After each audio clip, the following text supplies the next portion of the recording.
بسم اللہ الرحمن الرحیم والصلاة والسلام علی ابی القاسم محمد ابن عبداللہ خاتم النبیین۔ جی بالکل۔ اچھا، ایک لمحے کے لیے تصور کریں کہ کوئی شخص اپنی پوری زندگی ایک ایسی عالی شان عمارت تعمیر کرنے میں لگا دے جسے دیکھ کر پوری دنیا رشک کرے۔ صحیح۔ مطلب وہ ایک ایک اینٹ جوڑ کر کامیابیوں کا ایک پورا محل کھڑا کر دے، لیکن جیسے ہی اس میں رہنے کا وقت آئے تو اچانک زمین پھٹے اور وہ پوری عمارت ایک ہی سیکنڈ میں غرق ہو جائے۔ ارے کتنی خوفناک بات ہے۔ بالکل، اور اگر وجہ یہ نکلے کہ اس کی بنیاد میں لگائی گئی ایک اینٹ، صرف ایک اینٹ کسی دوسرے کی تھی، یعنی بنیادی غلط تھی۔ جی، تو آج کی اس تفصیلی نشست میں ہم ایک ایسے ہی موضوع کی گہرائی میں اترنے والے ہیں جو بظاہر ہماری روزمرہ گفتگو کا ایک عام سا حصہ ہے، لیکن اس کی جو خاموش تباہ کاریاں ہیں نا، ان کا اندازہ انسان کو تب ہوتا ہے جب بہت دیر ہو چکی ہوتی ہے۔ بالکل صحیح کہہ رہی ہیں آپ۔ ہم بات کر رہے ہیں الظلم کی، مطلب ظلم اور ناانصافی کی، اور یہاں شروع میں ہی یہ واضح کرنا بہت ضروری ہے کہ ہمارے سامنے جو مستند ماخذ ہیں، جن میں قرآن، احادیث اور علماء سلف کے اقوال شامل ہیں، ان کا مطالعہ ہم کسی خاص کسی سیاسی گروہ یا جماعت کی طرفداری کے لیے نہیں کر رہے۔ جی، ہمارا مقصد بالکل غیر جانبدارانہ ہے۔ بالکل، ہم اس کا خالصتاً علمی اور نفسیاتی تجزیہ کر رہے ہیں۔ ہم نے عموماً اس لفظ کو تاریخ کی بڑی جنگوں یا جابر حکمرانوں کے ساتھ جوڑ دیا ہے، لیکن جب میں ان ذرائع کو پڑھ رہی تھی کہ یہ کس طرح ہماری ذات، ہمارے گھر اور ہمارے دفتروں میں سرایت کر چکا ہے، تو سچ مانیے دل دہل گیا اور بے ساختہ منہ سے نکلا، استغفر اللہ! یہ تو ایک ایسی دیمک ہے جو اندر ہی اندر سب کچھ چاٹ رہی ہے۔ دیکھیں، اگر ہم اس تصور کو صرف جسمانی تشدد یا سیاسی جبر کی عینک سے دیکھتے رہیں گے نا، تو ہم کبھی اس کی اصل حقیقت تک پہنچ ہی نہیں پائیں گے۔ صحیح، تو پھر اصل حقیقت کیا ہے؟ عربی زبان کی جو لغت ہے وہ ہمیں ایک بالکل مختلف اور سچ پوچھیں تو بہت ہی گہرا زاویہ دیتی ہے۔ لغت میں اس کی جو بنیادی تعریف بیان کی گئی ہے وہ ہے وضع شیء فی غیر موضوع۔ وضع شیء فی غیر موضوع ہے، مطلب کسی چیز کو اس کی جگہ سے ہٹا دینا؟ جی بالکل، یعنی کسی بھی چیز کو اس کی اصل جو اس کی فطری اور مختص کی گئی جگہ ہے اس کے بجائے کسی دوسری جگہ پر رکھ دینا۔ اب یہ صرف مادی چیزوں کی بات نہیں ہو رہی یہاں۔ اچھا؟ جی، یہ رشتوں، فرائض، احساسات اور حقوق پر بھی لاگو ہوتا ہے۔ اور عربی لغت کی وسعت دیکھیں آپ کہ اس نے اس بگاڑ کی نوعیت کے حساب سے الگ الگ الفاظ وضع کیے ہیں۔ جیسے کہ تھوڑی مثال دے کے سمجھائیں۔ جیسے ایک لفظ ہے الجور، اس کا مطلب ہے کسی بھی فیصلے میں حق اور انصاف کے سیدھے راستے سے ہٹ جانا۔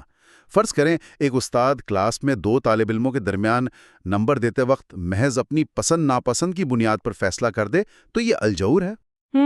یعنی روزمرہ کا ایک عام سا لگنے والا فیصلہ بھی ظلم ہو سکتا ہے۔ بالکل۔ پھر ایک اور سطح آتی ہے جسے الغشم کہتے ہیں۔ یہ وہ حالت ہے جہاں کوئی طاقتور یا حکمران ایسا فیصلہ نافذ کرے جس کا اثر پورے معاشرے پر پڑے اور کوئی بھی اس کی لپیٹ سے بچ نہ سکے۔